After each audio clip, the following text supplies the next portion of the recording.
Hello friends, here we will discuss the part 2 of the LRS. Now see, capital account transaction. So what are transactions? Basically the capital account transactions. So the transactions which are what? Due to which the asset or the liability changes. When there is alteration in the asset or liability, that transactions are basically the capital account transaction. Now see, if you want to remit to the International Financial Service Center, then that transactions are also included into the capital account transaction.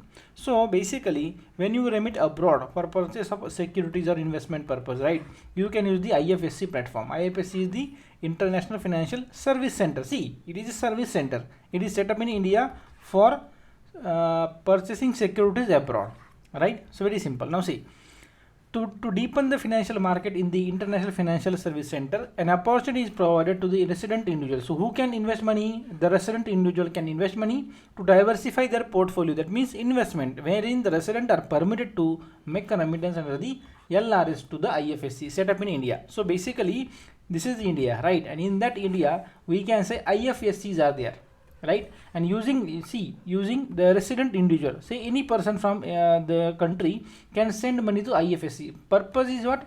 Purpose is very clear, for the investment purpose, to diversify the portfolio for the investment purpose, right?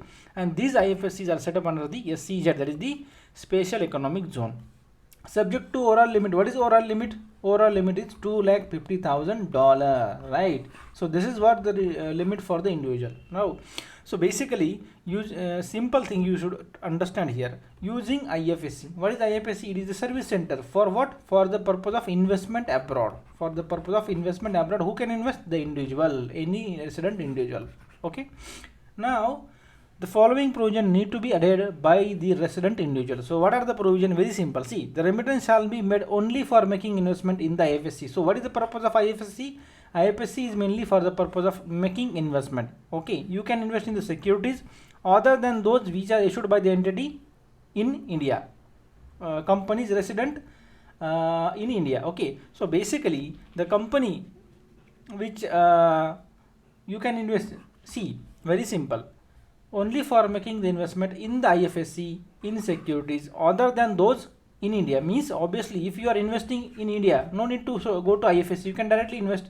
If you have to invest the company which is outside India, for that purpose in India we are having IFSC. You send money to IFSC and they will invest, they will try to send your money abroad for the purchase of securities abroad, right? So it is very easy. So what is the purpose of IFSC? Simply for individual investment. That means for individual resident can send money to can purchase the securities abroad using the IFSC centers.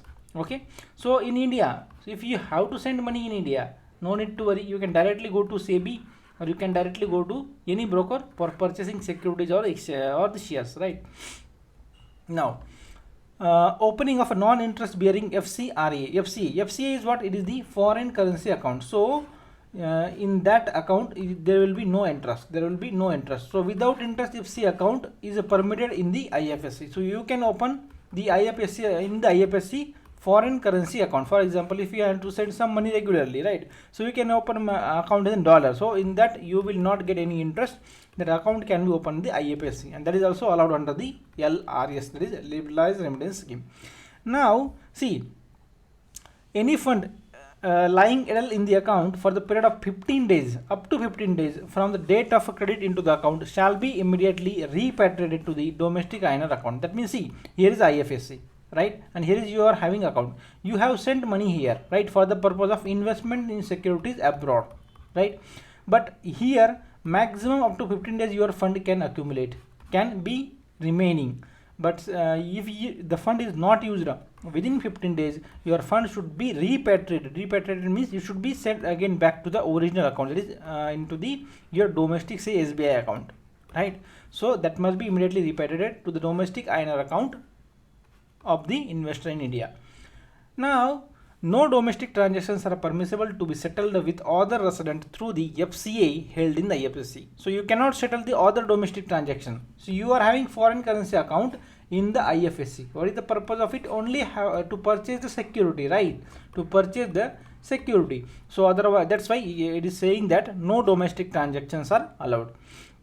AD bank allowing such a remittance on behalf of resident individual shall comply with other terms and conditions, including reporting requirement under the scheme. So obviously AD bank have to follow that. Okay. Now see, remittance of a capital account nature can be made under LRS for the following: opening of foreign currency account abroad. So you can open a foreign currency account here also and abroad also. If you have to open here, you can open in the IFSC. You have to open abroad, it is also permitted. Okay. Next, purchase of immovable property, you can use the capital account transactions. Then making investment abroad in the form of either acquisition and holding of a share in both listed company or unlisted company, both are allowed in the under the LRS. Acquisition of a debt instrument, if you want to purchase the debt instrument abroad, it is also allowed under the LRS. Then acquisition of qualification share of overseas, that means you have to purchase some share overseas company, right, holding the post of a director, then also allowed under the LRS scheme.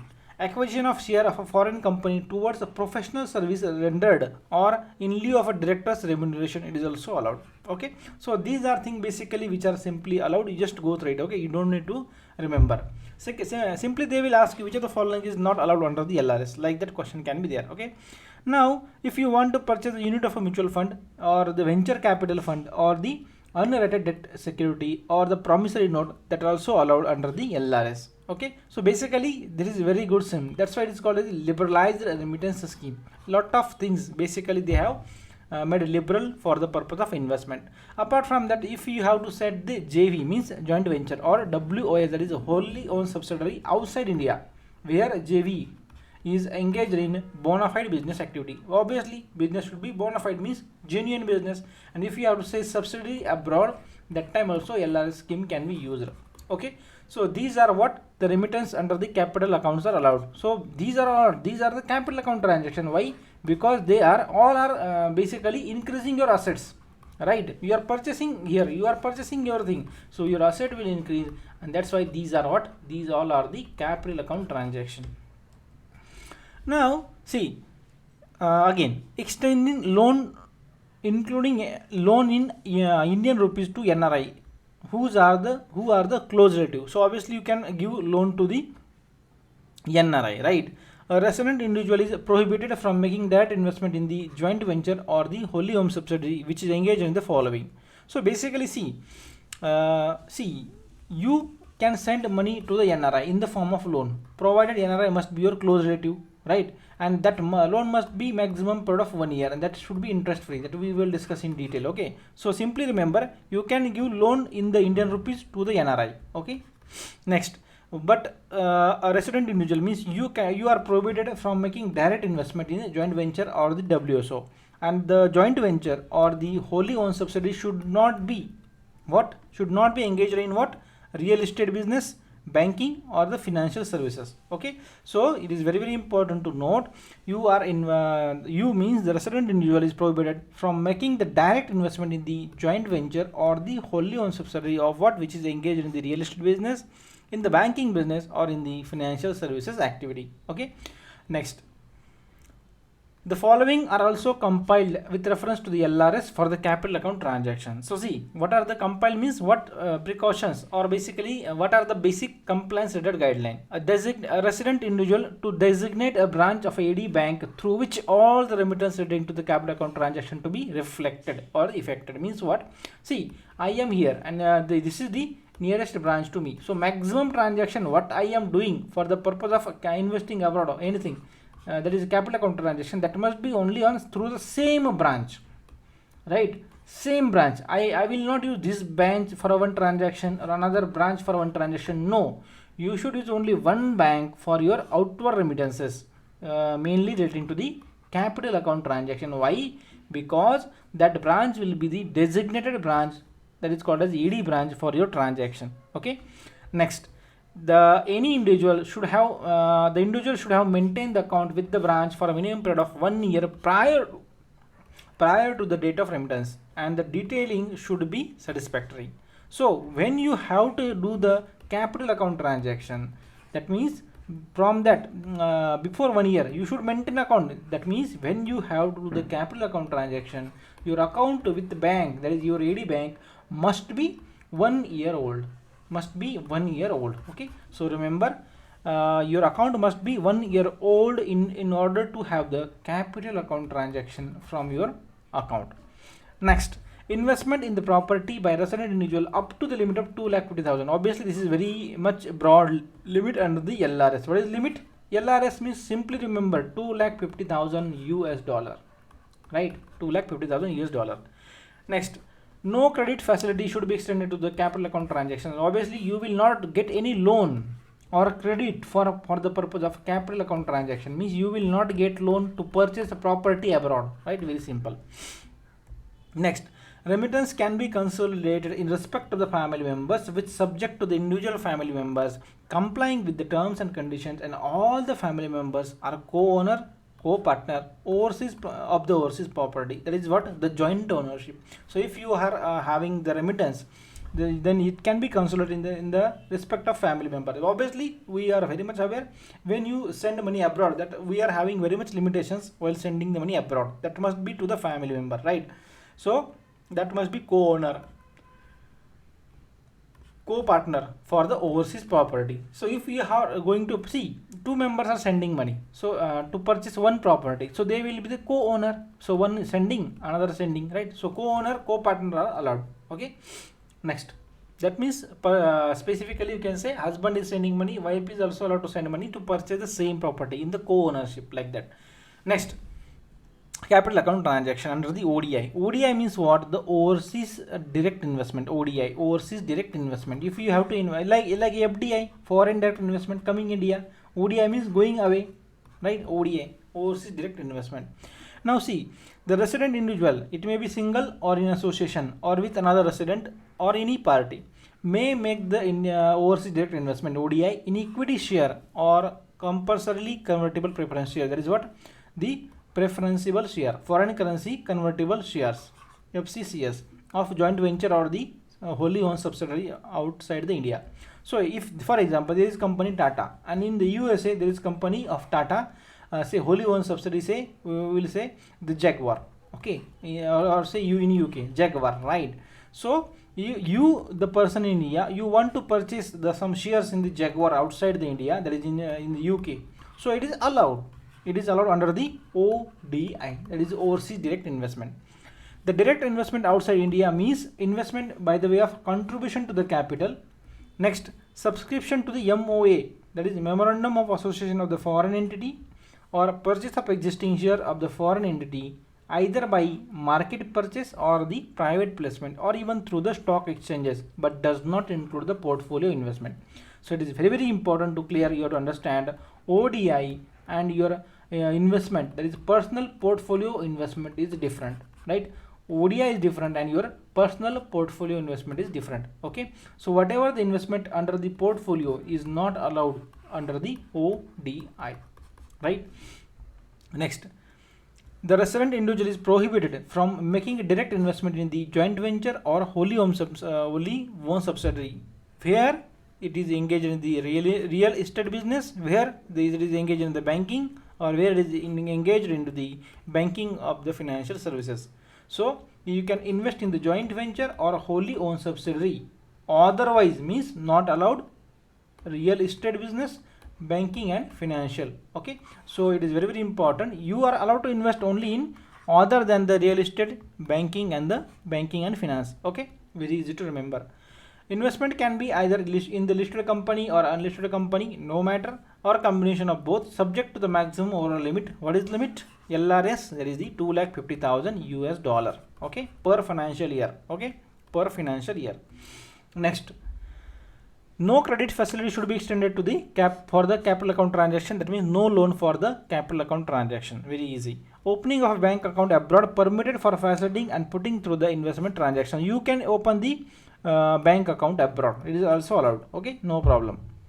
Remittance can be consolidated in respect of the family member, subject to individual family member. So that we have already discussed, right? You can have the for the co-ownership means husband and wife purchasing property abroad. Co-partners means two partners want to purchase property in the USA, or for the direct investment in the USA. For that purpose also the transactions under the capital accounts are allowed. Okay, Now, in respect of the investment in the existing joint venture or wholly owned subsidiary, valuation shall be. So, how valuation can be done? So, basically there are two criteria.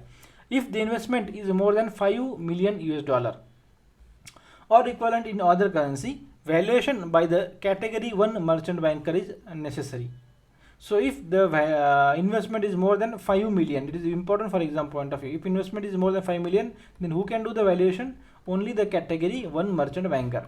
Okay, that must be registered with SEBI, obviously. Second, investment banker can do, merchant banker can do, outside India registered with the appropriate regulatory. So if we are talking about India, that must be registered with the SEBI, and outside, then whatever the provision in the other country, that is allowed. Okay, in host country means where the property is located or the company is listed, like that. Okay, so in India, company is listed in the SEBI, so we call it registered with SEBI. Otherwise, in other country there may be other stock exchanges, so that's why here they have mentioned about the appropriate host country. Okay, so it is very, very important. Remember the limit for a $5 million category 1 in the our Indian bank, our Indian banker, that is merchant banker, must be registered with the SEBI. Okay, well, for the purpose of valuation. And if it is less than 5 million, then it is very easy. Only certificate from the CA is required, or CPA. CA means chartered accountant, CPA means chartered professional accountant, right? So for less than 5 million, only certificate from the CA is required. But if it is more than 5 million, then valuation must be by the category 1. Okay, that you have to register note. Now repatriation. So repatriate means what? Sending it back. Dues, for example, dividend, royalty, technical fee, that must be within 16 days. That is that must be within 60, not 60. It is 60 days from such a amount falling due. That means if you invested there, if you have invested, for example, 10 lakh rupees you have invested abroad, right, and you got the dividend of say 5,000 rupees. So that must be sent it back to India within 60 days. That means that must be sent within the repatriate means what? Basically sending it back. That must be within 60 days from such a account falling due, right? So that must be within 60 days. Simply remember the figure 60. Okay, next, disinvestment shall be allowed only after 1 year from the date of making the first investment. So if you have invested, right, you cannot disinvest. That means you cannot again ask it back. That is repatriation, right? So disinvestment is only after 1 year from the first investment. Okay, remember. So 1 year is a lock-in period, you can say. No write-off allowed in respect of the disinvestment by the resident individual. Oh, okay, write-off is not allowed. A resident individual is prohibited for in making a direct investment in the FATF, that is a non-compliant country. So the country which is not following the FATF, which is not FATF compliant, where you cannot invest. For example, some countries like South Korea, right? No, not South. It is North Korea. Okay, it is not FATF compliant. Pakistan is FATF compliant. Okay. Next, the JV or WOS should be engaged in the bona fide business entity. So obviously, whatever JV or WS where we are going to invest, that must be the bona fide, having the bona fide business. JV or WOS should be an operating entity only, and not step down subsidiary is allowed to be acquired by the JV or wholly owned subsidiary. So see, the permissible ceiling shall be within the overall limit under the LRS, and the investment made out of the balance in the EEFC or RFC account shall be restricted to the LRS limit. So it is also important when you are investing. See, the limit is very, very much common in the under the LRS. What is 2,50,000, right? So if you are making investment out of balance in the RFC account, that must be restricted to the LRS. So see, limit is there, 2,50,000. If you are sending beyond that, you can able to send, but that not be under the LRS scheme, right? The simple meaning.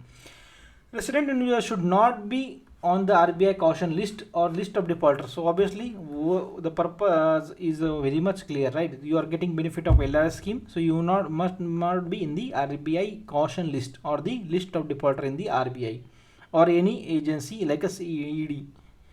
Okay, now what documentations are required? See, Form A2 is required, which is a FEMA declaration form, which can be filled online, right? A2 form. Simplified documents should be asked by the banks up to the remittance up to 25,000 US dollar. Okay. Next, declaration, from where the money is coming. Source of fund declaration is required. Then PAN card is mandatory. and if FAN and that is not there, then TCS is what, 10% that we have discussed. Form ODI, that is irrespective of investment, whether you are investing in any JV or WOS, ODI is required, right? Form ODI. Part 1 of ODI should be submitted within 30 days of making the first remittance, right? What is part 1?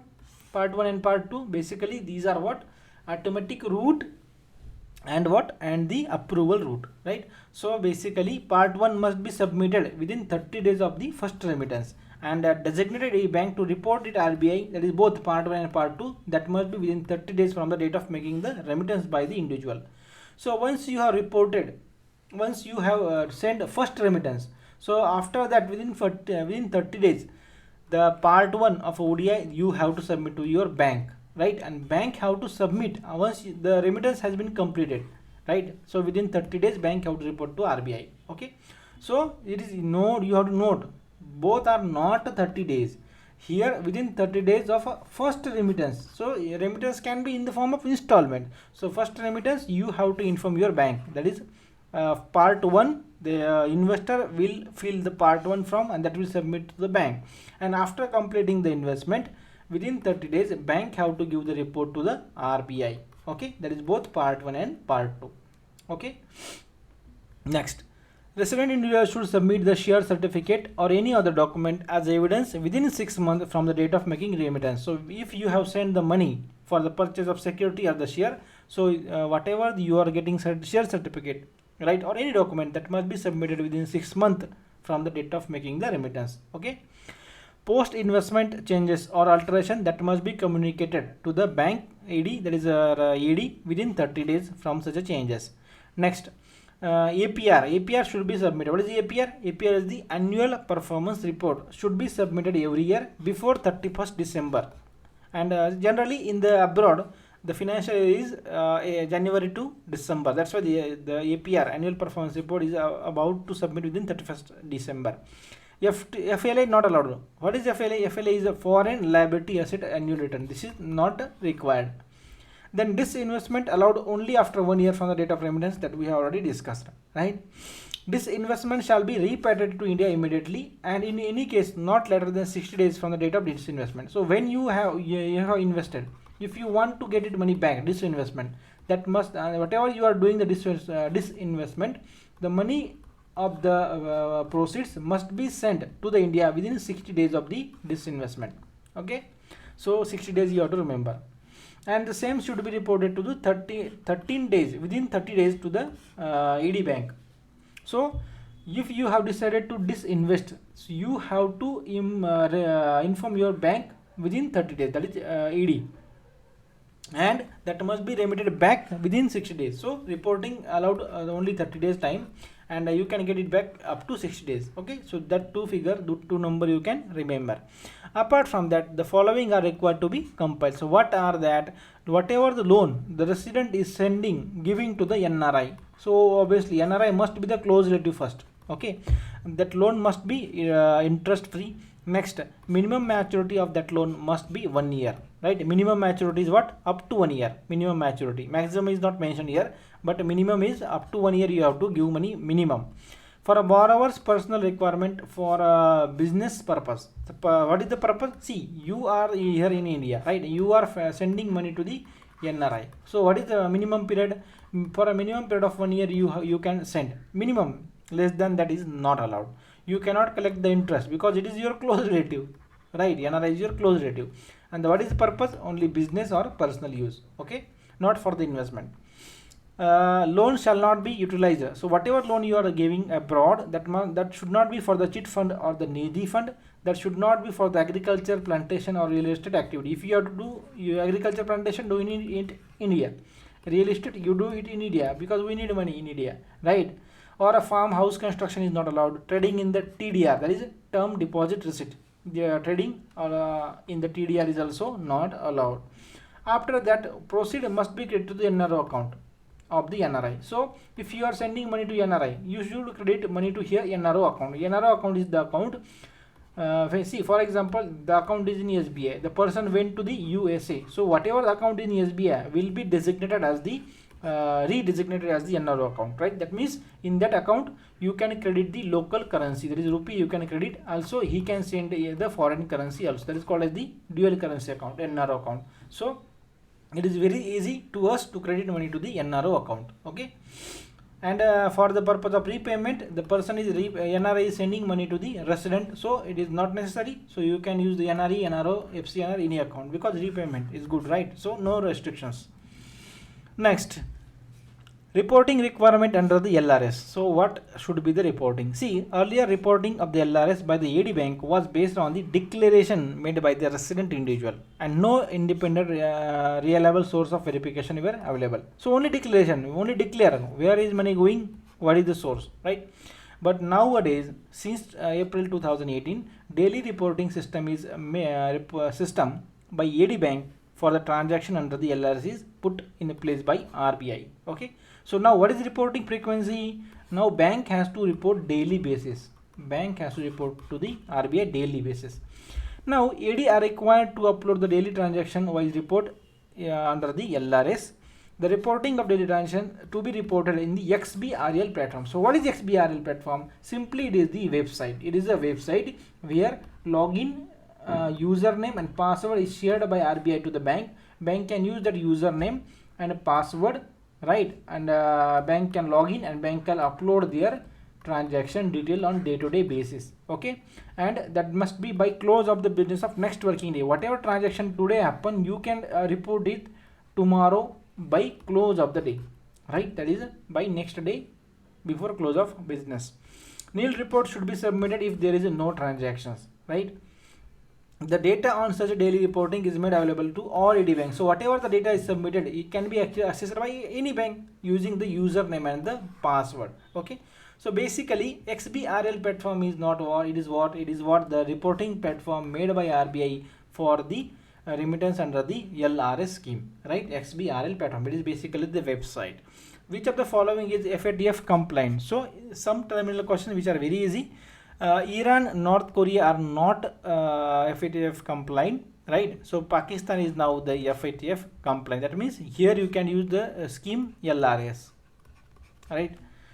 Now form 1 refer to, what is form 1? Form 1 refer to the it is what? The control from outward remittance other than the imports, right?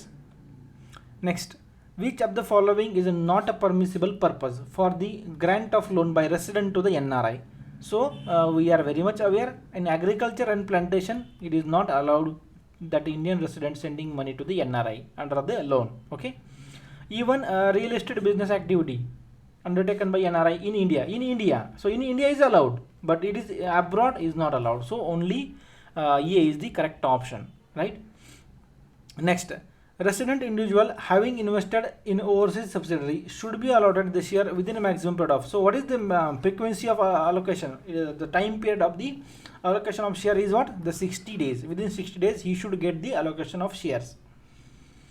Next, what is the permissible ceiling for the resident individual for making investment under the LRS for the RFC balance account? So for RFC balance, what is the limit? It is the USD up to 5 million and beyond 5 million. Two categories are there. Okay, so whatever the balance you are having in the RFC account, that you can use under the LRS scheme for the purpose, and for individual can use the limit of USD of 5 million. Okay, it is very easy, we have already learned it. So friends, thank you. You can subscribe us on the YouTube Banker Zone. You can join our Telegram group on the Telegram. For that you can directly search Bankers Zone CAIIB, and you should download the application from the Play Store, Bankers Zone CAIIB. That is available in the Play Store. You can use the following link in the description for downloading the application. Thank you friends.